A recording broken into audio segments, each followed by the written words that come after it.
আল্লাহ রাব্বুল আলামিন যখন তার বিশ্ব নবীকে বললেন, আগো নবীজি এবার মানুষের সামনে তুলে ধরুন লা ইলাহা ইল্লাল্লাহু মুহাম্মাদুর রাসূলুল্লাহ। আমি আল্লাহ ছাড়া কোনো মাবুদ নাই। আবু লাহাব, যে আবু লাহাবকে আল্লাহ দম দিয়েছেন, যে আবু লাহাবকে আল্লাহ রাব্বুল আলামিন মাল দিয়েছেন, সেই আবু লাহাব দুনো হাতে পাথর নিয়ে আল্লাহ নবীর সামনে এসে বলেন, ওগো মুহাম্মদ, আপনার আল্লাহ টাল্লাহর কথা আমরা মানি না। জোরে কোন নাউজুবিল্লাহ।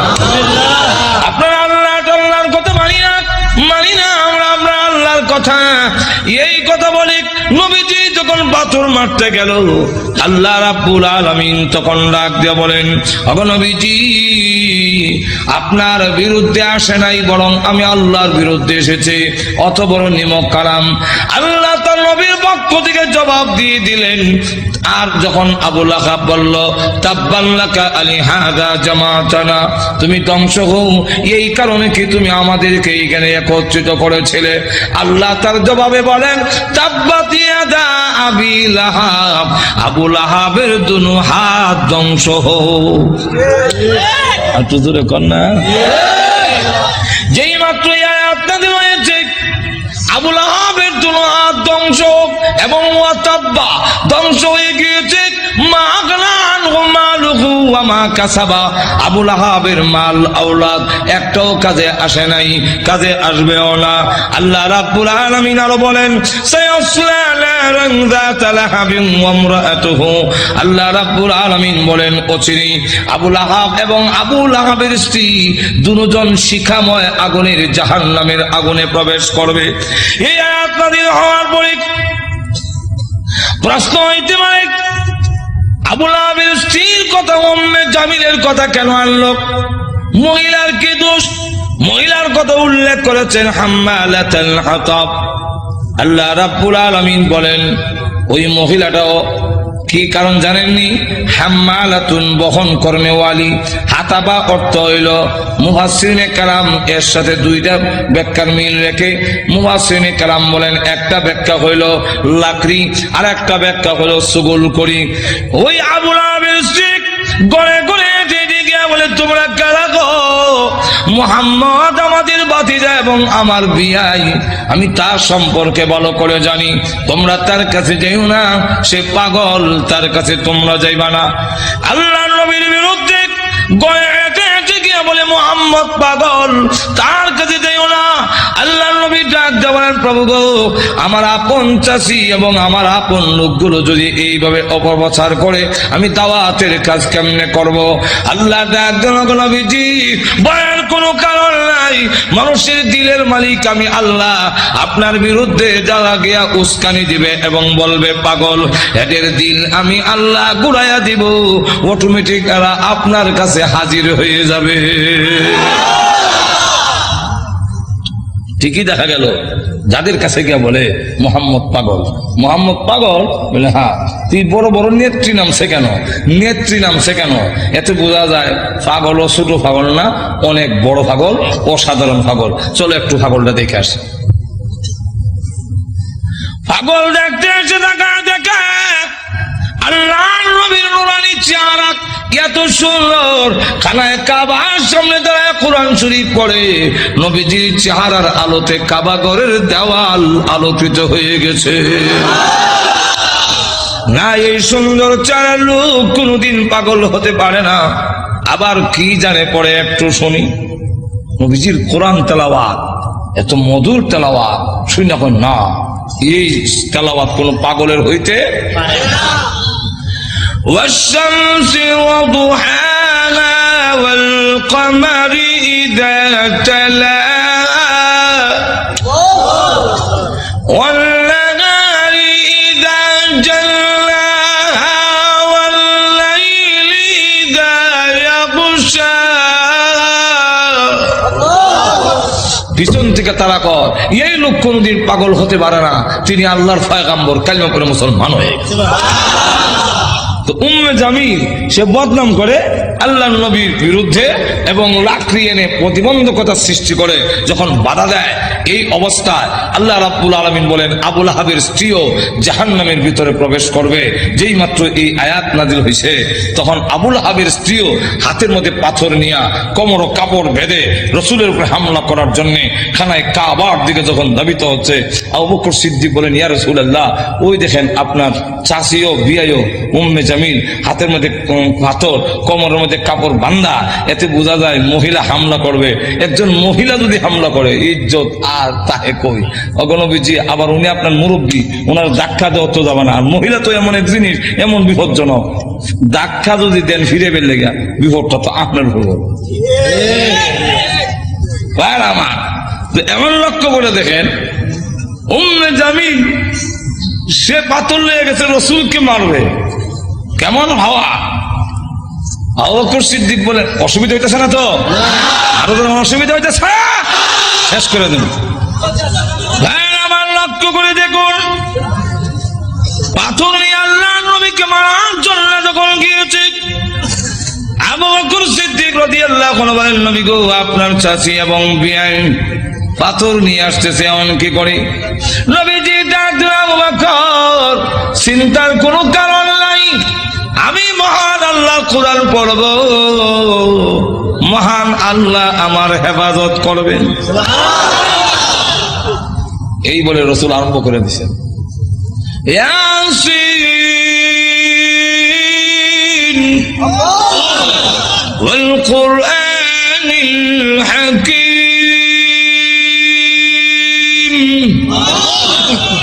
উম্মে জামিল কাছে গিয়া কয়, এ আবু বকর, একা একা বসে রইছ, তোমার সাথী মোহাম্মদ কই আজকে?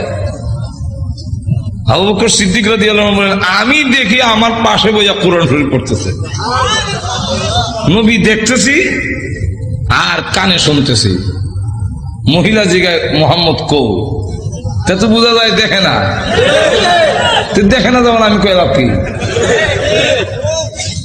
উম্মে জামিল হুমকি দেয়, তার ভাগ্য ভালো, তার কপাল ভালো, পাইলাম না, লুকাই গেছে গা, লুকাই গেছে, পাইলাম না। হ্যাঁ ভাগ্য ভালো, আর না আন্দাজ পাইছে না আমার ডাবল হওয়া। ডাবল হওয়ার মানে দেশ যারা চালায়, এক সর্দারের বউ আমি, আরেক সর্দারের কন্যা। আবু জাহেল আমার বাপ, আবু লাহাব আমার স্বামী, আর ভেঙে ফেলবো। ডাবল হওয়া, ডাবল হওয়ার কেমনি হইল? সব তোর ভেঙে কোয়া যায় না, বিপদ তো আছে। আমার ডাবল হওয়ার পাইলাম না, তার ভাগ্য বালা। আবু বকর সিদ্দিক বলেন আমি দেখি তুই দেখস না, হিরো বুঝলাম না। প্রযোজনা করছেন ইসলামী প্রযোজনা প্রতিষ্ঠান বেতার বিতান। সে যখন চলে গেল, আবু বকর সিদ্দিক বলেন হুজুর আমি দেখি, সে দেখলো না কেন? আল্লাহ আবু বকর তুমি কি কোরআন শরীফ পড়ো না? আল্লাহ রাব্বুল আলামিন আগে আমাকে জানায়া দিয়েছেন, ওয়া ইযা ক্বারাতাল কুরআনা জাআলনা বাইনাকা ওয়া বাইনাল্লাযীনা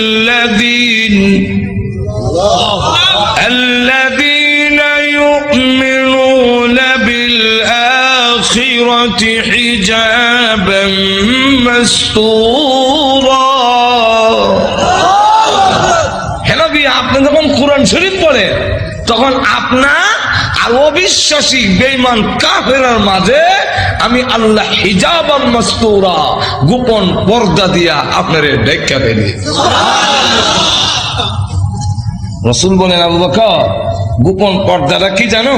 ওয়াল্লাহু আ'লামু রাসূলুহু, আল্লাহর রাসূল বলেন আমি যেই দিকে তাকাই সেই দিকেই দেখি অসংখ্য ফেরেশতা আমাকে ঘেরাও করে দাঁড়ায় আছে। আবু জাহেল আবু লাহাব ক্ষুব্ধ হইয়া দুই ছেলে রসুলের দুই মেয়ের যে বিয়া করেছিল মনে আছে তো? একটার নাম উতবা, একটার নাম উতাইবা। রসুল প্রকাশ্য নবী হওয়ার আগে, রসুল প্রকাশ্য নবী হওয়ার আগে দুই মেয়ে এই দুই ছেলের কাছে বিয়া দিয়েছিল। কথা বুঝছেন? এখন সে এই দুইজনের এটা কেন কয়, তোমাদের শ্বশুর মুহাম্মদের কাছে আমার এবং তোর মার বিরুদ্ধে কোরআনের আয়াত নাযিল হয়েছে, অতএব তোমরা দুজন গিয়ে মুহাম্মদের সামনে বলতে হবে আপনার আল্লাহ টাল্লাহ মানি না। আর একটু জোরে কর না, আল্লাহ টাল্লাহ যেমন বোঝা যায় সাটা, জোরে কোন ঠিক কি? কেমন অবজ্ঞা, অবজ্ঞা কেমন চিন্তা করেন, নিমক আরাম কারে কর, জোরে কোন ঠিক না? ও গিয়া বলবি আল্লাহ টাল্লাহ মানি না, আর মুহাম্মদের 2 মেয়েকে তালাক দিয়ে আসতে হবে, আর না আমি মনে করব তোমরা আমার অবাধ্য, আর আমার অবাধ্য হইলে যে কিছু পাইবা না এটা তো বুঝো। যেমন বাপ ইমুন ফুলা, এটা তো বলার দরকার ছিল। আপনার কথা না মানলে অবাধ্য, আর আল্লাহর কথা না মানলে আর বড় অবাধ্য, কোন ঠিক কিনা? আপনার কথা না মানলে আপনার সম্পত্তি থেকে বঞ্চিত হব, আর আল্লাহর কথা না মানলে, নবীর কথা না মানলে জান্নাত থেকে বঞ্চিত হব। অনেক সাহাবীরা তো এরকম করছেন যে বাড়ি ঘর ছাড়তে রাজি, কিন্তু আল্লাহ রসুল ছাড়তে আর তো জোরে কর না। গভীর রজনীতে আল্লাহ নবী বিশ্ব নবী রাহমাতুল লিল আলামিন হুজরা শরীফ থেকে প্রচন্ড শীতের মধ্যে বের হয়েছেন।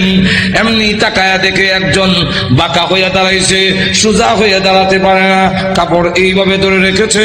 দাঁড়ায় বলেন আসসালাতু ওয়াসসালামু আলাইকা ইয়া রাসূলুল্লাহ। আল্লাহ নবী বলেন, কে রে তুমি এত গভীর রজনীতে আমাকে সালাম দিচ্ছ? আল্লাহ নবী যেই মাত্র জিজ্ঞাসা করলেন, উনি ডাকতে, হুজুর আপনি কি আমাকে চিনতে পারেন নাই? আমি আব্দুল্লাহ। আল্লাহ নবী বলেন, কোন আব্দুল্লাহ?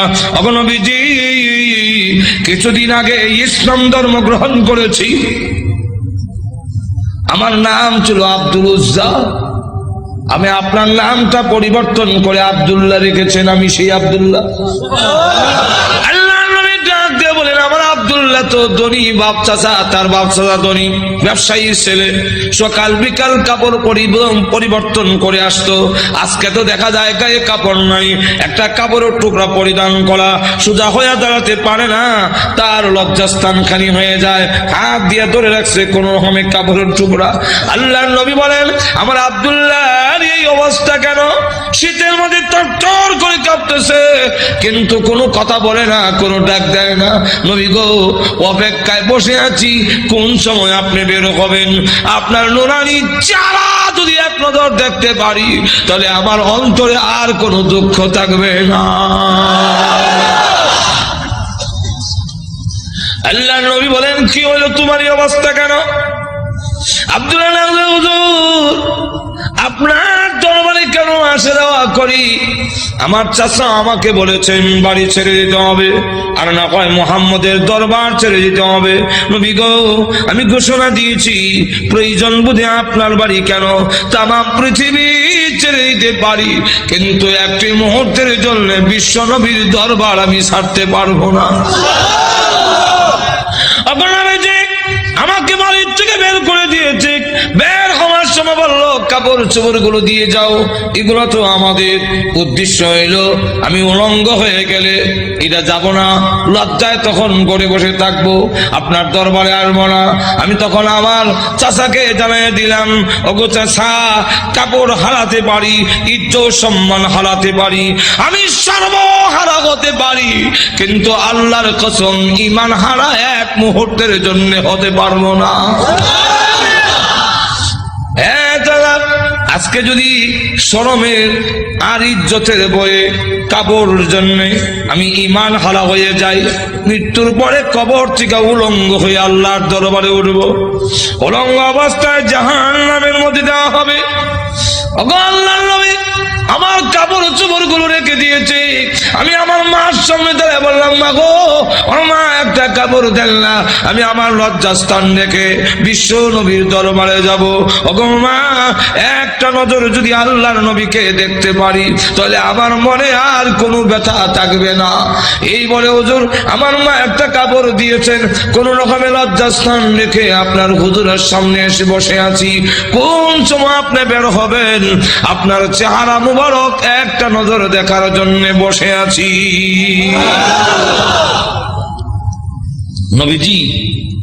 তার করুণ কাহিনী শুনে বিশ্ব নবী পর্যন্ত চোখের পানি রাখতে পারলেন। আল্লাহ নবী ডাক দেবেন, আব্দুল্লাহ আমার ঘরে আয়, হুজুরা শরীফে আয়, এই নে আমার ব্যবহারের 2 খান কাপড় তোরে দান করলাম। নবীজির 2 খানা কাপড়, ব্যবহারের কাপড়ের দাম আছে না নাই? এরপর থেকে আব্দুল্লাহ জুলবাকাতাইন হয়ে গেল। এখন খালি আব্দুল্লাহ না, এখন টাইটেল লাগছে। আল্লাহ নবী আব্দুল্লাহ বল, তোর কোন আকাঙ্ক্ষা আছে নি? আব্দুল্লাহ দাদা, হুজুর দুনিয়ার কোনো আকাঙ্ক্ষা নাই, আপনার কাছে আমার একটা দরখাস্ত। নবীজি আপনি বলেছেন শাহাদাতের মরণ হইলে মরণের কষ্ট হয় না। আপনি বলেছেন শাহাদাতের মরণ হইলে কবর গেলে মুনকার নাকির আসে না। আপনি বলেছেন শহীদ হয়ে মরলে কিয়ামতের মাঠে কোনো হিসাব কিতাব হবে না, বিনা হিসাবে জান্নাতে যাবে। তাই আমার দরখাস্ত, ওগো নবীজি আপনি আল্লাহর কাছে বলুন আমার শাহাদাতের কামনা যেন মহান আল্লাহ কবুল করে নেন। নবীজি দোয়া করে দিলেন, দোয়া রসুলের দোয়া, হাত উঠাইতে দিদি আর তো কবুল হইতে। আল্লাহ নবী বিশ্ব নবী রাহমাতুল লিল আলামিন দোয়া করে দিলেন। এখন আব্দুল্লাহর জন্য দোয়া কেমন কবুল হয়ে গেছে। তবুকের যুদ্ধে গেলেন, কিন্তু তবুকের যুদ্ধটা হলো না, ফিরে আসবেন। আব্দুল্লাহ রাস্তার মধ্যে অসুস্থ হয়ে গেলেন, সেখানে তিনি ইন্তেকাল করলেন। আল্লাহ নবী ঘোষণা দিয়েছেন আল্লাহর রাস্তায় যখন মানুষ বের হয়ে যায়, রাস্তায় মারা গেল শাহাদাতের সওয়াব তাকে দেওয়া হয়। আমার আব্দুল্লাহকে গোসল দাও, কাফন পরাও, আমি নিজে জানাজার নামাজ পড়াবো। নবীজি নিজে জানাজার নামাজ পড়াইয়া লাশ যখন কবরের দিকে নিয়ে যায়, নবীজি পিছনে পিছনে যায়। কবরের পার গেলে পড়ে ডাক দিয়ে বলে, সাহাবীরা রে, কেউ কবরে নামবে না, আমি তার কবরে নামবো। নবীজি আব্দুল্লাহ রাদিয়াল্লাহু আনহুর কবরে নামে 2 কান হাত উপর দিকে বলে দিয়ে বলেন, রে আব্দুল্লাহ, সাহাবীরা দে লাশটা আমার হাতে দে। দে আমার আব্দুল্লাহর লাশ আমার কোলে ছেড়ে দে। নবীজির কোলে ছেড়ে দিলে নবীজি এইভাবে লাশটা উপর দিকে উঠাইয়া আকাশের দিকে তাকাইয়া বলে, আল্লাহ আমি আব্দুল্লাহর প্রতি খুশি, তুমিও খুশি হয়ে যাও। আল্লাহ এখন আব্দুল্লাহর লাশটাকে আমার কোল থেকে তোমার রহমতের কোলে আমি স্থানান্তর করতে চাই। এই কথা শুনে সাহাবীরা গইরে কবর পার কান্না শুরু করেছেন।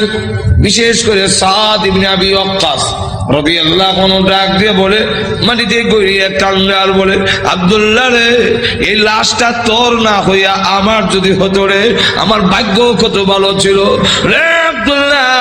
এই লাশ তোর না হইয়া আমার যদি হতো, যেখানে আল্লাহর নবী বলতেছেন আল্লাহ আমি খুশি, মেহেরবানি করে তুমিও আমার আব্দুল্লাহর প্রতি খুশি হয়ে যাও। লক্ষ্য করে দেখুন, এইভাবে অনেক ঘটনা সারা রাত বললেও তো শেষ হবে না।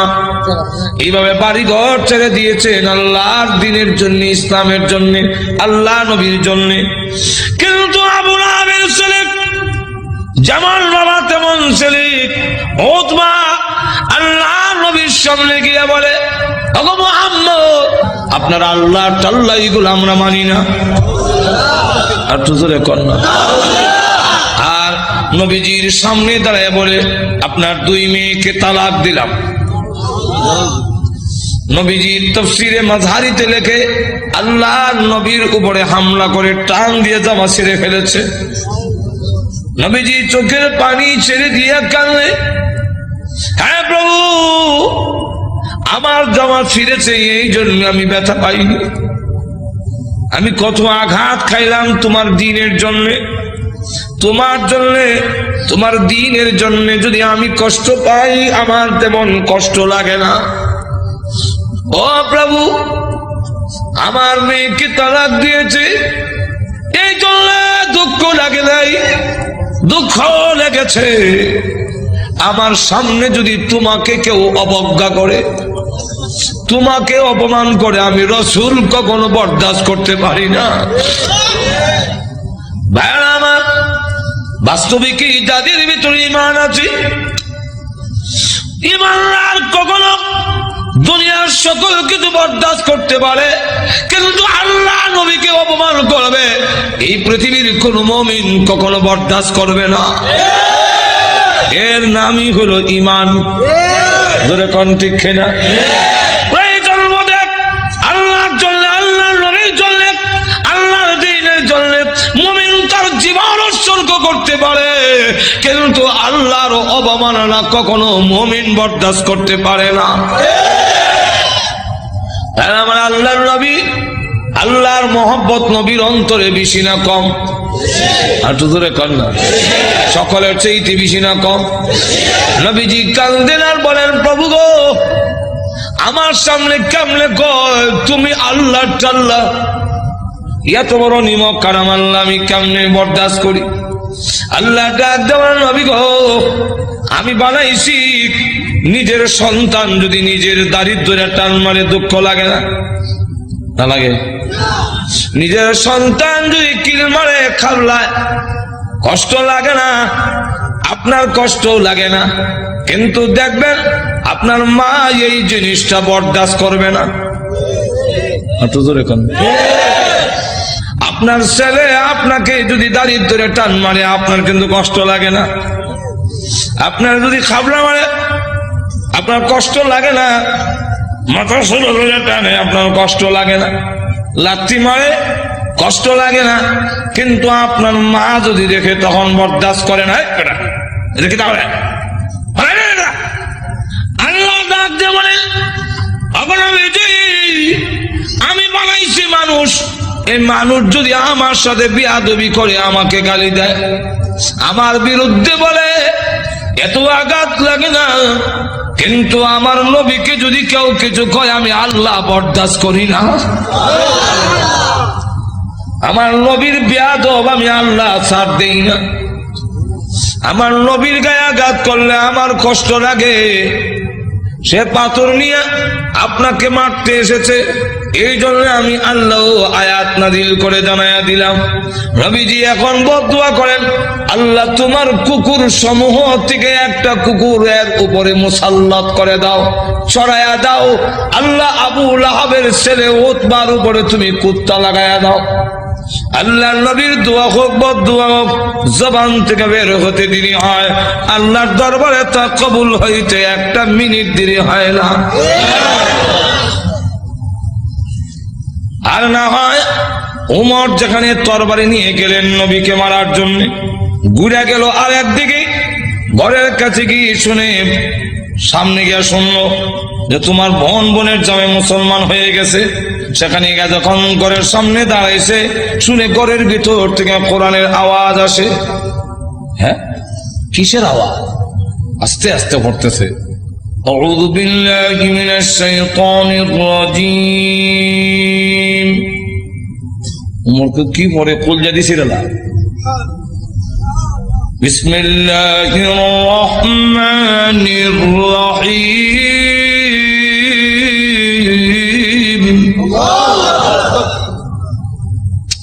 হ্যাঁ, গরকে আওয়াজ হইল না, ফাতেমা কাহা আজরাইল আইছে,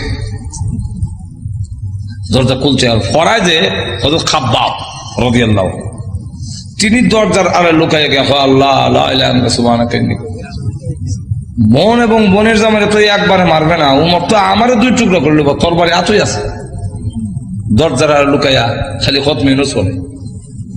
উমর ঢুকা তার বোন রে দিল এক থাপ্পড়, বোনের জামাইরে থাপ্পড় খাইয়া উল্টে গিয়ে বসছে।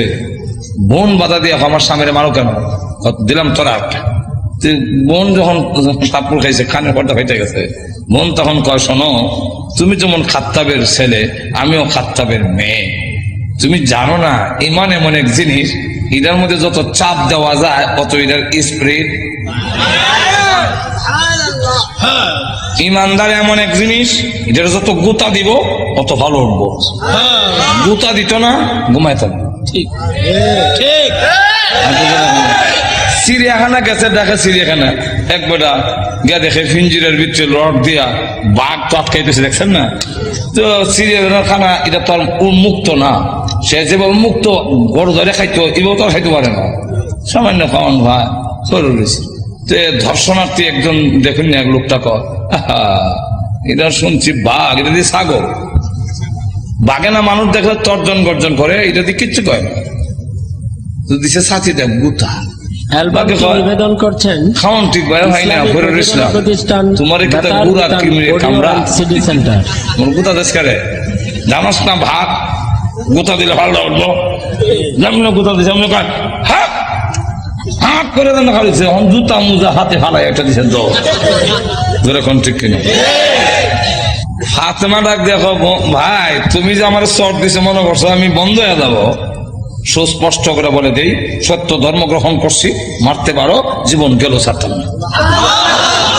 এখন কয় এই এটা নিয়ম, মানুষ যখন দিনের উপরে ইসলামের উপরে অটল অচল থাকে তখন তারা আল্লাহ সাহায্য আসে, আর যারা নির্যাতন করে হেরার দিলের মধ্যে আল্লাহ ডর ঢুকাইয়া দেয়। তোমার কয় ইয়া তো মারলাম তো সামলাইতাম পারি না, কি পড়ছি রে দেখো না, তোমাকে দেওয়া যাবে না। কেন? এটা কোরআনের অংশ। ইন্নাহু লাকুরআনুন কারীম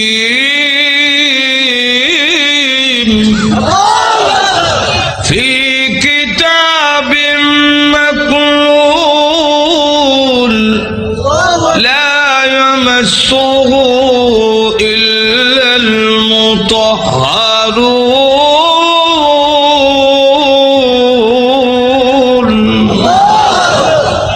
সম্মানিত কোরআন লোহে মাহফুজে সংরক্ষিত, এটা স্পর্শ করা যায় না অপবিত্র অবস্থায়।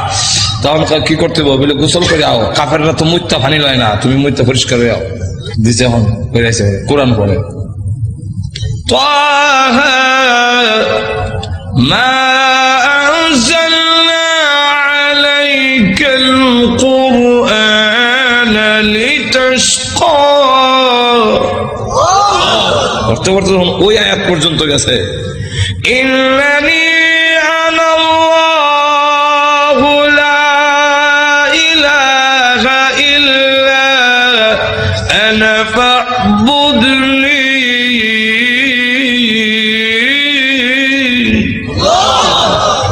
দেখে চোখ থেকে পানির নহর চালু হয়েছে। এমনি ডাক দেখো বোন, আমার মোহাম্মদের দরবারে নিয়ে আসল। তো পর্দার আড়ালে যিনি লুকাই আছিল দরজার আড়ালে, মনে হতো ঘটনা কোনটা আমার উদ্দেশ্য না, ঘটনা করে তো এইটার মধ্যে 1 ঘন্টা দেবো, ঘটনা কোন উদ্দেশ্য না, উদ্দেশ্য রইল ওই কথাটা বুঝে পেলে গা দরজার আড়াল থেকে এমনি কয় আর লুকাই থেকে লাভ নাই। তখন বুঝে লেছে উমর মারতো না। তো সংবাদটা আমি আগে দিলাই, কারো সুসংবাদ আগে দিতে একটা মনের মধ্যে একটা আনন্দ পাওয়া যায়, তো আমি আগে দিলাই। এমনি দরজার বাইরে থেকে আড়াল থেকে বেরিয়ে কয় তাদেরকে কোরআন শরীফ আমি পড়াইছি। আচ্ছা, তো আপনাকে সুসংবাদটা দেওয়ার জন্য বেরিয়েছে, কেন লুকাই আসলাম? কি সুসংবাদ? দারুল আরকাম গোপন ঘাঁটি, যেখানে দিন প্রচার করা হয় লুকাই লুকাই এখান থেকে, যার নাম ছিল দারুল আরকাম। এই দারুল আরকামে গত রাত্রে আমি বিশ্ব নবীকে দোয়া করতে শুনছি। আল্লাহ রসুল বলছেন আল্লাহুম্মা আইজ্জিল ইসলামা বি আহাদিল উমরাইন। আল্লাহ 2টা উমর থেকে একটা উমর ইসলামের ভিতরে এনে ইসলামের শক্তিশালী করে দাও। একটা হলো উমর ইবনুল খাত্তাব, আর একটা হলো উমর ইবনে হিশাম, যার টাইটেল হলো আবু জেহেল। আগে আসলে আবুল হেকম, এরও নাম উমর, আর এই আমিরুল মুমিনিন উনার নামও উমর। আল্লাহ রসুল বলেন এই 2টা উমর থেকে একটা উমর আমারে দাও। আল্লাহ রাব্বুল আলামিন মনে হয় গত রাত্রের রসুলের দোয়াটা তোমার বেলায় কবুল হয়ে গেছে। কথাটা বুঝলেন? তো রসুল দোয়া করতে দেরি হয়, বদ দোয়া হোক এরকম। তো এই অবস্থায় দোয়া যখন বদ দোয়া হোক আর দোয়া হোক কবুল হয়ে যায়, রসুল যখন কইয়া দিলেন কুকুর সমূহ থেকে একটা কুকুর সরাইয়া দাও, এখন দেখেন কি হয়।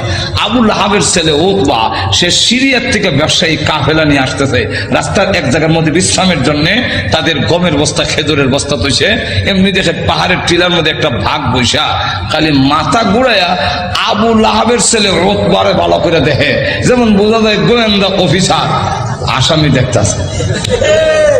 এমনি সে ডাক দিয়া কয়, ও আমার সাথীরা, বাঘ যেইভাবে আমার দিকে চায় এতে বোঝা যায় মুহাম্মদের বদদুয়া কবুল হয়ে গেছে। তো রসুল তো বলছিলেন কুকুর, এখন তো বাঘ, উল্টা দি না, উল্টা না, রসুল কুকুর দিয়া বাঘই বুঝাইছেন, হেরাও বুঝছে। এর কারণ রসুল বাঘ কইয়া কুকুর কইয়া কুত্তা বুঝাইলেন কেমনে? কুকুর মানে বাঘ, বাঘ মানে কুকুর, দুইটার একটা মিল আছে। কি মিল? চতুষ্পদ জানোয়ারের মধ্যে কুত্তা হাও আলগি দিয়া পেশাব করে, আর বাঘও হাও আলগি দিয়া পেশাব করে। তাহলে মুতায় মুতায় দুইটার একটা মিল আছে। হাইওয়াতুল হাইওয়ান নামক কিতাবের মধ্যে এই ইয়েটা দিচ্ছেন, কথা বুঝছেন? এখন আসুন, তাহলে দেখা গেল এই অবস্থায় সকলে আপনি আমাদের ছেলে, সর্দারের ছেলে, আপনার সিকিউরিটির ব্যবস্থা আমরা করব। আপনি ভয় পাচ্ছেন কেন? সিকিউরিটি তারা করবো। সিকিউরিটি কত সিকিউরিটি বন্ধ করলে খারাপ হিসেবে লোক নাই, মানুষ নাই, গেল এরকম বহুত ঘটনা। আঠুজোর এখন না, গজব আসবার হইলে ফিরাইতে পারে না। এখন দেখা গেল সিকিউরিটি দিব, তখন তারা সব গমের বস্তা বুঝলেননি আর খেজুরের বস্তা একখানে একত্রিত করে একটা উঁচা পাহাড়ের টিলার মতো মানে সেখানে জায়গা করে দিয়ে বলেন, আপনি সেখানে ঘুমান, আমরা নিচে ঘুমাবো। বাঘের নিয়ম হইল আগে যারে পায় তারে খায়, তা আমাদেরকে খেয়ে না মেরে খাবে, এর আগে তো না। ঘুমান মানুষ সব ঘুমাইছে, হ্যাঁ নাক ডাকা। যখন নাক ডাকা আরম্ভ হয়েছে, বাঘে কয় আমার যাওয়ার টাইম হয়েছে।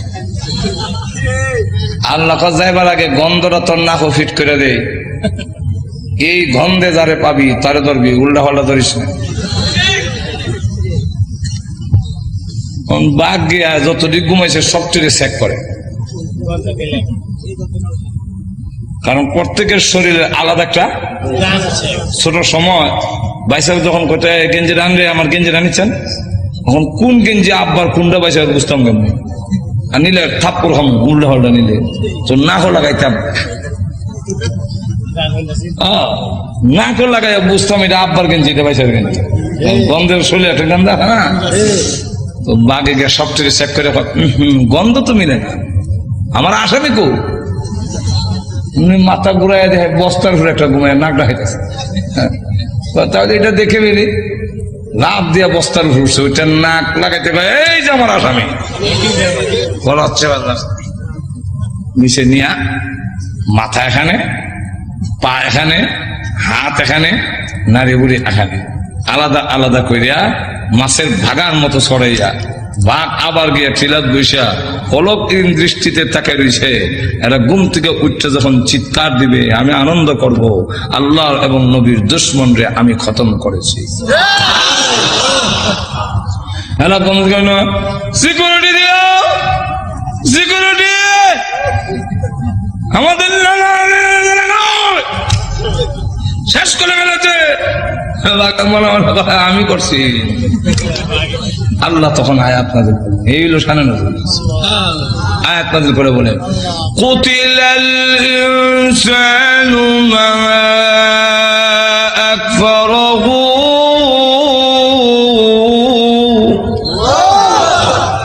মানুষ ধ্বংস ধ্বংস হয়েছে নি, আর তো ধরে কন রক্ষা করতে পারছে। আপনি আমিও ধ্বংস হব মরণের সময়, কেউ আমাদের রক্ষা করতে। আর তো ধরে কন কাল্লা ইযা বালাগাতিত তারাকিয়া ওয়া কিলা মান রাক,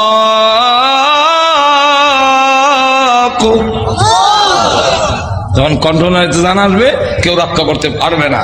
আল্লাহ তখন আয়াত নাযিল করে বলেন কুতিলাল ইনসান, মানুষ ধ্বংস হোক, মানুষ বড় অকৃতজ্ঞ। এখন আল্লাহ এক একটা নিয়ামতের কথা তুলে ধরে বলেন তুই যে অতিকৃতজ্ঞ হইলে একটু চিন্তা করলি না? মিন আইয়ি শাইইন খালাকা, তুই কিসের তৈরি, তোরে কি দিয়া বানানো হইলো? এটার জবাব পারবো না, কারণ আমি জানি না তুই কি দিয়ে বানিয়েছেন। এর লাগে আল্লাহ নিজেই জবাব দিয়েছেন মিন নুতফা, নাপাক পানি দিয়ে বানাইছি, যেটা অত্যন্ত ঘৃণিত। আমি আল্লাহ এত সুন্দর করে তোরে বানাইলাম, আবার বানাইছি যে খালাকাহু ফাকাদ্দারাহু, কাদ্দারা ইউকাদ্দিরু। এটার দুইটা ব্যাখ্যা। একটা ব্যাখ্যা হইল তোমাকে এইভাবে বানাইলাম, গরু ছাগল এইভাবে না, তোমারে কুদরতি স্প্রিং দিয়ে জায়গায় জায়গায়, মানে কুদরতি স্প্রিং, কুদরতি স্প্রিং। এরপরে গরু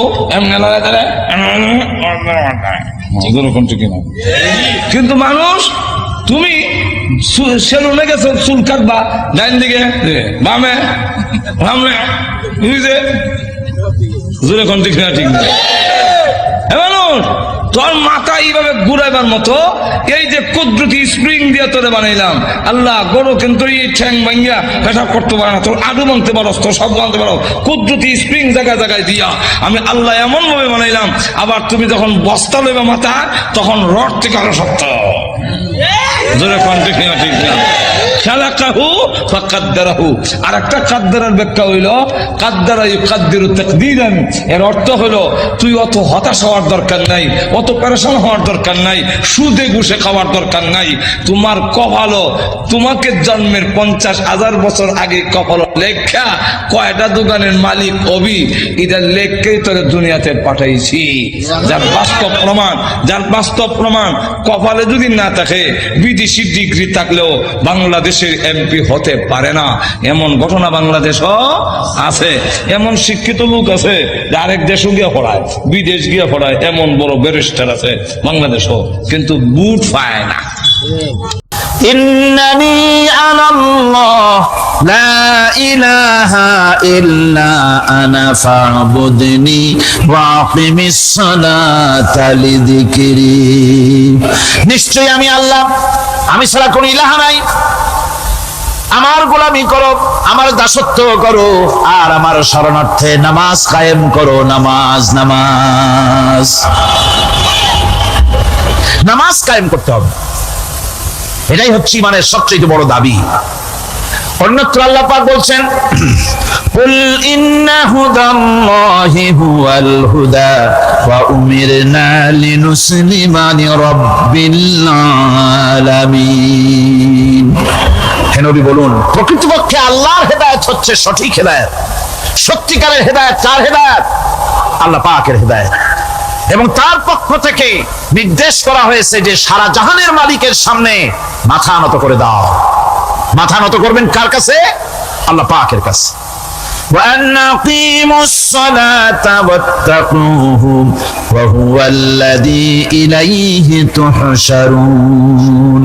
আর নামাজ প্রতিষ্ঠা করো, আল্লাহ রাব্বুল আলামিনের ভয়তে সমস্ত অপরাধমূলক কাজ থেকে, অসামাজিক কার্যকলাপ থেকে বিরত থাকেও। আর একদিন মনে রেখো, তোমাদের সকলকেই আল্লাহ রাব্বুল আলামিনের দরবারে উপস্থিত হতে হবে। নামাজ ঈমান থাকা না থাকার প্রমাণ। ঈমান আছে কি ঈমান নাই এর প্রমাণ কি? নামাজ। আল্লাহ পাক বলছেন ফালা সাদ্দাকা ওয়ালা সাল্লা ওয়ালাকিন কাযযাবা ওয়া তাওয়াল্লা। কিন্তু না সে সত্য মেনে নিল, আর না সে সালাত আদায় করলো, বরং সত্যকে মিথ্যা মনে করে ফিরে গেল। নামাজটাই হচ্ছে একজন মানুষের সে মুমিন না কাফের তা প্রমাণ করার জন্য, এটাই হচ্ছে মূল কথা। কিয়ামতের দিন মানুষ যে জাহান্নামে যাবে, জাহান্নামের জন্য, জাহান্নামে যে সব কারণে যাবে তার মধ্যে বড় কারণ কালকে বলেছিলাম, দেখি মনে আছে নাকি? বড় কারণ কয়টা? কয়টা? আলহামদুলিল্লাহ মনে আছে। আল্লাহ রাব্বুল আলামিন বলেন ইয়াতাসাআলুনা আনিল মুজরিমিন। কিয়ামতের দিন অপরাধীদেরকে জিজ্ঞেস করা হবে মা সালাকাকুম ফি সাকার, জাহান্নামে কেন আসছো? জবাবে তারা বলবে قالوا لم نك من المصلين ولم نك نطعم المسكين নামাজ পড়ি নাই আর এতিম মিসকিনদের খেতে দেই নাই, এই কারণেই জাহান্নামে এসেছি। কল নাউযুবিল্লাহ। নামাজ যারা পড়বে না জাহান্নামে যেতে হবে। কোথায় যেতে হবে? কেউ কেউ মনে করতে পারবেন নামাজের ওয়াজ তো বহু শুনছি, এর চাইতে গুরুত্বপূর্ণ জিনিস আর নাই। নামাজের চাইতে গুরুত্বপূর্ণ ইবাদত আল্লাহ সৃষ্টি করেন নাই। মুসলমানের জন্য সর্বশ্রেষ্ঠ ইবাদত কি ছিল? এখন আসলে বলেন কি? এই নামাজ। আকসার মানুষের নামাজ হয় না। যারা আমরা নামাজ পড়ি, বহু লোকের নামাজ পড়ে ঠিক, কিন্তু নামাজ আদায় হয় না। আমি সে কথা বলবো সামনের দিকে, প্রাণ খুলে শুনবেন, কাজে লাগবে ইনশাআল্লাহ। কোন ইনশাআল্লাহ? আকীদাগত দিক থেকে ঈমান হলো তাওহীদের স্বীকৃতি, আর আমলের দিক থেকে নামাজ হচ্ছে তাওহীদের বহির্প্রকাশ। আপনি মুসলমান তা প্রমাণ হবে নামাজ দিয়ে। নামাজহীন ঈমানের দাবি মূল্যহীন। যার নামাজ নাই তার ঈমানের দাবি করার কোনো মূল্যই নেই। অনেক এরকম কথা বলে, হুজুর আমি মানুষটা নিতান্ত খারাপ, যাই মনে করেন, গ্রামে রাস্তা বানাইছি, ব্রিজ করে দিয়েছি, কালভার্ট করেছি, এতিম মিসকিনদের তাও মাঝে মধ্যে খাবার দেই। নামাজ হচ্ছে ইসলামের গণ্ডির মধ্যে প্রবেশের প্রমাণ। কোরআনে কারীম বলছে ফাইন তাবু ওয়া আকামুস সালাতা ওয়া আতাউজ যাকাতা ফাইখওয়ানুকুম ফিদ্দীন। সূরা তাওবা এসেছে। তারা যদি তওবা করে আর নামাজ কায়েম করে, যাকাত যদি আদায় করে, তাহলে এখন তোমাদের সে দ্বীনি ভাই। এখন ভাই হয়ে গেল। একটু আগে ছিল কাফের মুশরিক, এখন তোমার দ্বীনি ভাই। দ্বীনের গণ্ডির মধ্যে প্রবেশ করা কলেমা পড়ার সাথে সাথেই নামাজ। নামাজ হচ্ছে দ্বীনের প্রধান গেট, দ্বীনের প্রধান তোরণ। দ্বীনের মধ্যে প্রবেশ করার জন্য এই গেট দিয়ে প্রবেশ করতে হবে। সুতরাং এই নামাজের এতই গুরুত্ব দেওয়া হয়েছে। ইসলাম যদি ক্ষমতায় আসে, আল্লাহ যেন এনে দেন, জোরে কোন আমিন। ইসলাম যদি ক্ষমতায় এসে যায়, রব্বুল আলামিন তাফসীরের মাহফিল, কোরআন সামনে নিয়ে আশা করে তোমার দরবারে দোয়া করি, এই বিশাল জনসমুদ্রের দোয়া কবুল করো মাবুদ গো, এই বাংলাদেশকে ইসলামের দেশ বানাইয়া দাও। দেশটা যদি ইসলামের হয়ে যায়, আইন যদি আল্লাহর হয়, শাসন যদি সৎ লোকেরা করে, রব্বুল আলামিন কোরআন শরীফে বলেন, তাহলে তারা চারটা কাজ করবে। আল্লাযীনা ইমাক্কান্নাহুম ফিল আরদ আকামুস সালাতা ওয়া আতাউজ যাকাত ওয়া আমারু বিল মারুফি ওয়া নাহাউ আনিল মুনকার। মুমিনরা ক্ষমতায় এসে প্রথম যে কাজটা করবে, প্রথমে ক্ষমতায় এসেই নামাজ বাধ্যতামূলক করবে। প্রথম কি? ওয়াজ নসিহতে অনুরোধ করা হবে না, বাবাজিরা আল্লাহর রাস্তায় নামাজটা পড়েন না। রেডিও এবং টেলিভিশনের মাধ্যমে রাষ্ট্রপ্রধান অর্ডার করে দিবেন, আজ থেকে বাংলাদেশের 12 কোটি তাওহীদি জনতা, নারী পুরুষ যারা আকেল বালিগ, সকলের জন্য নামাজ বাধ্যতামূলক, নামাজ পড়তেই হবে। এটা অর্ডার। বেলা যখন 1টা বেজে যাবে, বেলা যখন 1টা বাজবে, সমস্ত মসজিদে আজান শুরু হয়ে যাবে। আজানের সাথে সাথে অফিস, আদালত, কল কারখানা, ক্ষেত খামার, শিক্ষাঙ্গন সব ডেডলক হয়ে যাবে। আধা ঘন্টার জন্য বন্ধ হয়ে যাবে। যারা মুসলমান অফিসে, কলেজে, ইউনিভার্সিটিতে, সর্বত্র তারা নামাজের জন্য প্রস্তুতি নেবেন। আধা ঘন্টার ভিতরে নামাজ আর খানা সেরে আবার কলেজ চলবে, বিশ্ববিদ্যালয় চলবে, কল চলবে, কারখানা চলবে, ক্যান্টনমেন্ট চলবে, সেক্রেটারিয়েট চলবে, সব আপন গতিতে চলতে থাকবে। আল্লাহর রহমত, বরকত আকাশ ফেরে নাজিল হয়ে যাবে। আর এই অর্ডার যে দেওয়া হবে, নামাজ পড়বেন সেখানে। থানায় যখন আজান হবে, থানায় আজান হয়ে গেছে, থানার স্টাফ, পুলিশ যারা আছে জামাতে খাড়া হয়ে যাবে, ইমামতি করবেন ওসি সাহেব। এসপির অফিসে এসপি সাহেব ইমামতি করবেন, ডিসি সাহেব তার অফিসে ইমামতি করবেন, মন্ত্রী সেক্রেটারিয়েট ইমামতি করবেন, প্রেসিডেন্ট বঙ্গভবনে ইমামতি করবেন, বিশ্ববিদ্যালয়ের ভাইস চ্যান্সেলরের ইমামতিতে সে জায়গার মুসলমান ছাত্র ছাত্রী, শিক্ষক শিক্ষয়িত্রী এক জামাতে নামাজ আদায় করবে। এই যদি হয় চিত্র দেশের, অপরাধ থাকবে? থানায় ওসি সাহেব নিজেই যদি জামাতের ইমামতি করেন, এইভাবে নামাজ আদায় করেন পুলিশদের নিয়ে জামাতে, ঘুষ আর খাবে তারা? এসপি সাহেবের অফিসে, ডিসি সাহেবের অফিসে মন্ত্রীরা যদি ভাবে নামাজ কায়েম করে, তাহলে কি অন্যায় অপরাধ কিছু থাকবে সমাজে? থাকবে না। সুতরাং নামাজ বাধ্যতামূলক করে দেওয়া হবে। নামাজ বাধ্যতামূলক, সকলকে নামাজ পড়তে হবে। নামমাত্র মুসলিম জাতির রাষ্ট্র ক্ষমতা গ্রহণ করাই হলো ইসলামী শাসন ব্যবস্থা নয়। ইসলাম ক্ষমতায় গিয়া অমুসলিমদের উপরে শাসন জারি করবে আর অন্যান্য সরকারের মতো আমোদ ফুর্তি করে আর রাস্তাঘাট বানায় টানায় সিটে শুয়ে থাকবে, তা না। রাস্তা হবে, ঘাট হবে, কলেজ হবে, সব হবে, কিন্তু যারা মুসলমান তাদেরকে নামাজ পড়তে হবে। গোটা জনগণকে শাসক আর শাসিত উভয় গোলাম হবে আল্লাহ। উভয় গোলাম হবে কার? তখন প্রেসিডেন্টের বাবার ক্ষমতা নাই নিজের কোন আইন চালু করে, পার্লামেন্টের বাবার ক্ষমতা নাই ইসলামের বিরুদ্ধে একটু শব্দটি করতে পারে। সেখানে শাসক আর শাসিত, শাসক আর শাসিত হয়ে যাবে একজন এক হুকুমদাতার গোলাম।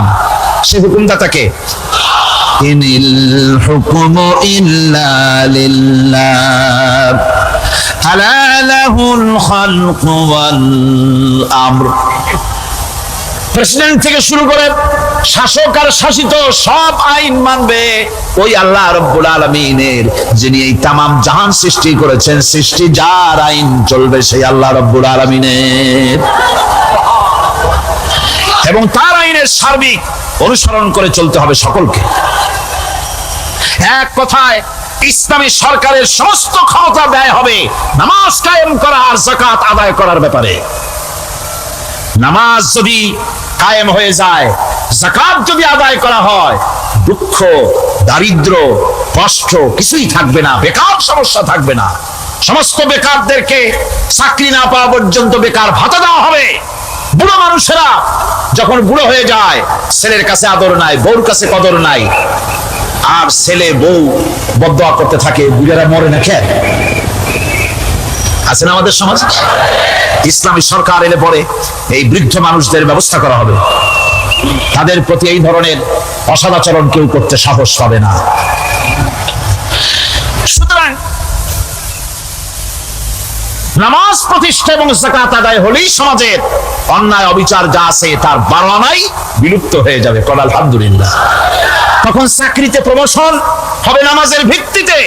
এখন প্রমোশন হয় কে কত ঘুষ খাইতে পারে, কে কত সরকারের দালালি করে বিবেকের বিরুদ্ধে বিরোধী দলকে বেশি করে পেটাতে পারে, এর উপরে ভিত্তি করে প্রমোশন হয়। ইসলামী সরকার যখন আসবে, ইসলামী সরকার যখন প্রতিষ্ঠিত হয়ে যাবে, তখন চাকরির প্রমোশন নির্ভর করবে তার সুন্দর চরিত্র আর নামাজের পাবন্দির উপরে ভিত্তি করে। সমাজে দুঃখ দুর্দশা থাকবে, যেরকম থাকবে থাকবে। আমার ভাইরা, নামাজ হচ্ছে আল্লাহ রাব্বুল আলামিনের সাহায্য লাভের একমাত্র মাধ্যম। আল্লাহর কাছে যদি সাহায্য পেতে চাই তাহলে নামাজ লাগবে। লাগবে কি কোন? وَلَقَدْ أَخَذَ اللَّهُ مِيثَاقَ بَنِي إِسْرَائِيلَ وَبَعَثْنَا مِنْهُمُ 12 نَقِيًّا وَقَالَ اللَّهُ إِنِّي مَعَكُمْ لَئِنْ أَقَمْتُمُ الصَّلَاةَ। আল্লাহ পাক বলেন, বনি ইসরাইলদের নিকট আমি ওয়াদা নিয়েছিলাম, তোমরা যদি মানুষদেরকে অসামাজিক কার্যকলাপ থেকে যদি তোমরা ফিরাইতে পারো, মানুষদেরকে অসামাজিক কার্যকলাপ থেকে তোমরা ফিরাবে। 12টা গোত্রের জন্য 12 জন নকিব নির্দিষ্ট করে দেওয়া হলো, তাদের দায়িত্ব দেওয়া হলো। মানুষদেরকে, সমাজের লোকদেরকে অন্যায় কাজ থেকে তারা ফিরাবে, ভালো ভালো কাজ করার জন্য তাদেরকে আদেশ করবে, অসামাজিক অধর্মীয় কাজ থেকে বাঁচাবার চেষ্টা করবে। এইটা যদি তোমরা করো তাহলে আমি তোমাদের সাথে আছি। শর্ত হলো একটা, তোমাদেরকে নামাজ কায়েম করতে হবে। নামাজ যদি কায়েম করো আমার মদদ তোমাদের জন্য অবধারিত হবে। নামাজ প্রতিষ্ঠা করলেই আল্লাহর সাহায্য লাভ করা যায় জীবনের সকল ক্ষেত্রে। নামাজ হচ্ছে অপকর্মের প্রতিবন্ধক। নামাজ পড়লে অন্যায় কাজ থেকে বাঁচার পর, অন্যায় থেকে বাঁচাই কিসে? নামাজ। আল্লাহ রাব্বুল আলামিন বলেন, উতলু মা উহিয়া ইলাইকা মিনাল কিতাবি ওয়াকিমিস সালাত ইন্নাস সালাতা তানহা আনিল ফাহশাই ওয়াল মুনকার। হে নবী, এই কিতাব তেলাওয়াত করো, যা তোমার প্রতি অবতীর্ণ করা হয়েছে, এই কিতাব তেলাওয়াত করো আর নামাজকে প্রতিষ্ঠা করো। নিঃসন্দেহে নামাজ মানুষকে পাপাচার থেকে বাঁচায়া দেয়। অশ্লীলতা, পাপাচার থেকে মানুষকে বাঁচায় কে?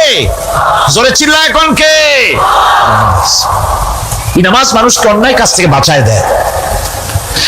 নামাজ যে মানুষকে অন্যায় কাজ থেকে বাঁচায়, কেমনে বাঁচায়? আমরা যে নামাজ পড়ি, এই নামাজে তো আমাদেরকে অন্যায় কাজ থেকে বাঁচাইতে পারে না। নামাজি বহুত মানুষ আছে অন্যায় করে, করে কিনা? কর না, করে না? করে। নামাজি অথচ অন্যায় করে। আর আল্লাহ বলছেন নামাজিকে, নামাজটাকে অশ্লীলতা থেকে ফিরায়। তাহলে কথা কাটটা ঠিক? আল্লাহটা জোরে বলেন, কাটটা ঠিক? অবশ্যই আমার আল্লাহর কথা হক। আমি ভুল করতেছি, আমি যেন কোথাও ভুল করতেছি, সামথিং ইজ রং, কোথাও যেন আমরা ভুল করে বসতেছি, সেই ভুলটা কি আমরা আবিষ্কার করতে চেষ্টা করবো ইনশাআল্লাহ। প্রথম যে কথাটা সেটা হচ্ছে এই যে আমরা যা নামাজে পড়ি আমরা তা বুঝি না। কথা ঠিক কিনা? আমি যদি এখন প্রশ্ন করি সামি আল্লাহু লিমান হামিদা অর্থ কি, কম ফার্স্ট ডিভিশনে কয়েকটা লেটার নিয়ে ফেল করবেন এরকম লোক আছেন না নাই? সুবহান রাব্বিয়াল আলা অর্থ কি জানি না, সুবহান রাব্বিয়াল আযীম অর্থ কি জানি না, দোয়ার কুনুত অর্থ কি জানি না, তাশাহুদ অর্থ কি জানি না, সূরা ফাতিহার অর্থ কি জানি না। এমন কি উযুর মধ্যে কয়টা ফরজ তা অনেকের জানা নাই। কথা কি বেশি বললাম না ঠিক বলছি? একজনে জিজ্ঞেস করলো, মিয়া উযুতে কয় ফরজ? কয় হুজুর কি মনে করেন এটা বুঝি জানি না, এটা তো সাধারণ ব্যাপার, বলেন না কয় ফরজ? কয় উযুতে তো 17 ফরজ। কি কি? কয় হাত ধোয়া, পাও ধোয়া, মুখ ধোয়া, নাক ধোয়া, চোখ ধোয়া, জিহ্বা ধোয়া, মাথা ধোয়া। বলতে বলতে গুনে দেখা গেল প্রায় 19টার মতো বলছে। বলা হলো, মিয়া বললেন আপনি উযুতে ফরজ 17টা, কইলেন আপনি 19টা। কয় হুজুর জানি আরো, বলি না আপনাদের ভয়তে। উযু জানে না, নামাজ জানে না, তাকেই নামাজ কেমনে ফিরাবে অন্যায় কাজ থেকে? কথা বুঝতে পেরেছেন? নামাজে কি পড়ি? নামাজে দাঁড়ায় গেলাম, আল্লাহু আকবার অর্থ কি? চিল্লায় কন আল্লাহু আকবার। এরকম না, মুসলমানের মতো গলা ছেড়ে দিয়ে চিৎকার দিয়ে বলেন আল্লাহু আকবার। আল্লাহু আকবার, আল্লাহ সর্বশ্রেষ্ঠ, তার চাইতে বড় আর কেউ নাই। এই কথা দিনরাত 24 ঘন্টার ভিতরে শতবার বলি, একবার দুইবার না, শতবার বলি আল্লাহ সর্বশ্রেষ্ঠ। এই কথা বলার পরেও মনের মধ্যে অন্য কেউ বড় হয়, আল্লাহর বড়ত্ব যেভাবে মুখ দিয়া বলি ওইভাবে কার্যত পালন করি না। নামাজে আল্লাহু আকবার বললাম, এরপরে সানা পড়লাম, তারপরে সূরা ফাতিহা পড়লাম। সূরা ফাতিহার ভিতরে যে সমস্ত কথাগুলি বললাম সেই কথাগুলি বুঝি না, কি বলেছি তাও জানি না। এরপরে সুবহান রাব্বিয়াল আলা বলেছি, সুবহান রাব্বিয়াল আযীম বলেছি, সামি আল্লাহু লিমান হামিদা বলেছি, অর্থ কি জানি না। আল্লাহ তা শুনতে পান, যে ব্যক্তি আল্লাহর প্রশংসা করেন তিনি তা শুনতে পান। নামাজের মধ্যে আইডিয়া দেওয়া হচ্ছে, তুমি যে আল্লাহর জন্য নামাজ পড়তেছো, প্রশংসা করতেছো, এটা এমন নয় যে আল্লাহ পাক দেখছেন না বা শুনতেছেন না। তুমি যা বলতেছো, প্রশংসা করতেছো, আল্লাহ পাক তা শুনতে পাচ্ছেন। সামি আল্লাহু লিমান হামিদা। সুবহান রাব্বিয়াল আলা, আমি মহান সর্বশ্রেষ্ঠ আল্লাহ রাব্বুল আলামিনের পবিত্রতা ঘোষণা করছি, আমি তার প্রশংসা করছি। সূরা ফাতিহার কি আমরা বলি আপনারা ব্যাখ্যা দেখে বুঝে নিন, সেগুলি আমি এখানে বলে বাকি কথা সব শেষ করতে পারবো না। এরপরে আমরা নামাজের মধ্যে দোয়া কুনুত পড়ি। সেই দোয়া কুনুতে যে কি ওয়াদাটা করি, অন্তত আমার তো মনে হয় সাধারণ মানুষের মধ্যে 99.9 লোকেরা জানে না দোয়া কুনুতে কি পড়ে, অর্থ বোঝে না। দোয়া কুনুতের মধ্যে বলা হচ্ছে আল্লাহুম্মা ইন্না নাস্তাঈনুকা, আয় আল্লাহ আমি তোমার কাছে সাহায্য চাই। কার কাছে সাহায্য চাই? আল্লাহর কাছে সাহায্য চাই। নামাজের ভিতরে বলতেছেন, এই কথা যদি অর্থ আপনি জানতেন যে তোমার কাছে সকল ব্যাপারে সাহায্য চাই তোমার কাছে, এই কথাটা যদি মনে প্রাণে বুঝতেন, তাহলে দুনিয়ায় কোনো মাজারে গিয়া মরা জিন্দা মানুষের কাছে গিয়া নিজের ছেলে মেয়ে চাইতেন না, চাকরির উন্নতি চেতেন না। আপনি নামাজের ভিতরে বলতেছেন আপনার কাছে, আয় আল্লাহ আপনার কাছে সর্বপ্রকারের সাহায্য আপনার কাছে চাই। নামাজের ভিতরে কিসের মধ্যে বলতেছেন? বিশ্বাস যদি করতেন, যদি বুঝতেন, তাহলে যত বড় পীর আসুক দেশ থেকে আর বিদেশ থেকে, সন্তান চাওয়ার জন্য পাগল হয়ে পায়ের উপরে পড়ে থাকতেন না, আল্লাহর কাছেই চাইতেন। কার কাছে চাইতেন? এরপরে বলতেছেন আস্তাগফিরুকা, তোমার কাছে ক্ষমা চাই, গুনাহ করেছি, অনেক গুনাহ করেছি, তোমার কাছে ক্ষমা চাই, কারণ সাহায্য করতে পারো তুমি, গুনাহও মাফ করতে পারো তুমি। গুনাহ মাফ করার ক্ষমতা কি আছে পৃথিবীর কারো? আকাশে জমিনে আল্লাহ ছাড়া মানুষের গুনাহ কেউ মাফ করতে পারে? এরপরে বলতেছি অনুমিনু বিকা, আয় আল্লাহ আমি তোমার উপর ঈমান এনেছি, পরিপূর্ণভাবে তোমার উপরে ঈমান এনেছি, ওয়া নাতাওয়াক্কালু আলাইক, আর তোমার উপরেই কেবলমাত্র ভরসা করেছি। ঈমান এনেছি তোমার উপরে, ভরসা করছিও তোমার উপরে। এই কথাগুলি যদি আমরা বুঝতাম, তাহলে আত্মাটা বড় হয়ে যেত, মাথাটা আল্লাহ ছাড়া কারো সামনে নত হতো না। ঠিক না বেটি? আল্লাহ ছাড়া কারো সামনে মাথা নত হতো না। আল্লাহর উপরই ভরসা, তোমার উপর ভরসা করছি, তোমার উপর ঈমান এনেছি। এরপরে বলছি ওয়ানুসনি আলাইকাল খায়র, সর্বপ্রকার কল্যাণের সাথে তোমার প্রশংসা করতেছি।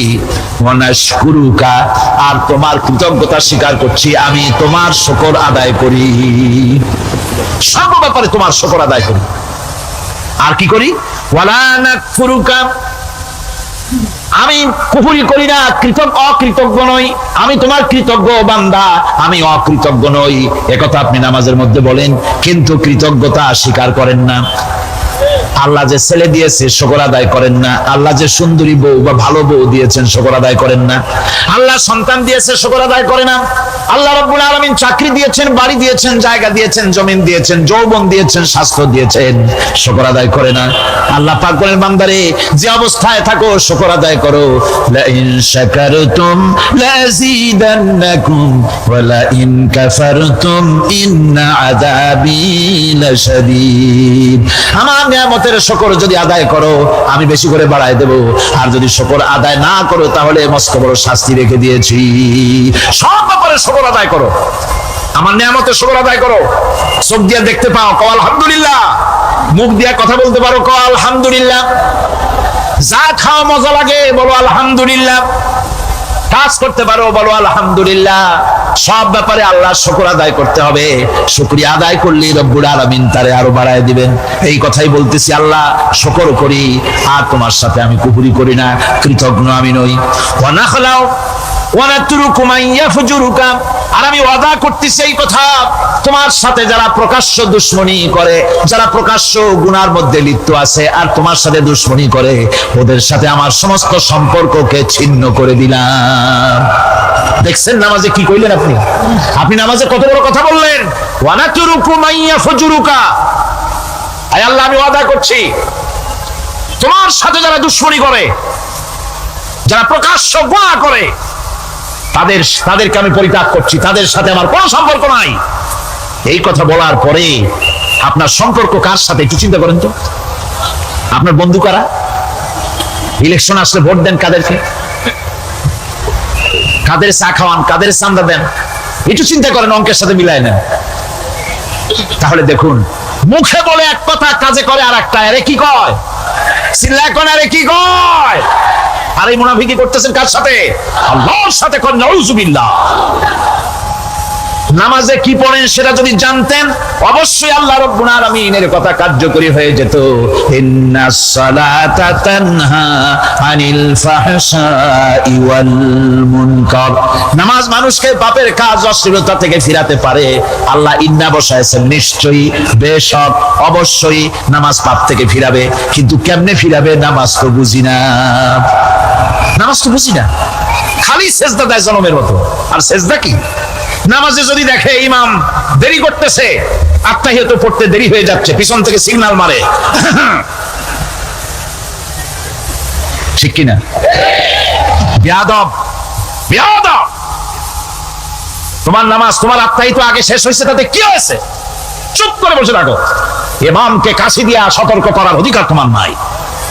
যদি ইমামকে সতর্ক করার জন্য কাশি দিয়ে থাকো, তোমার নামাজ ফাসেদ হয়ে যাবে। এটা ফাজলামি করার জায়গা না, এটা নামাজ। এর নাম কি?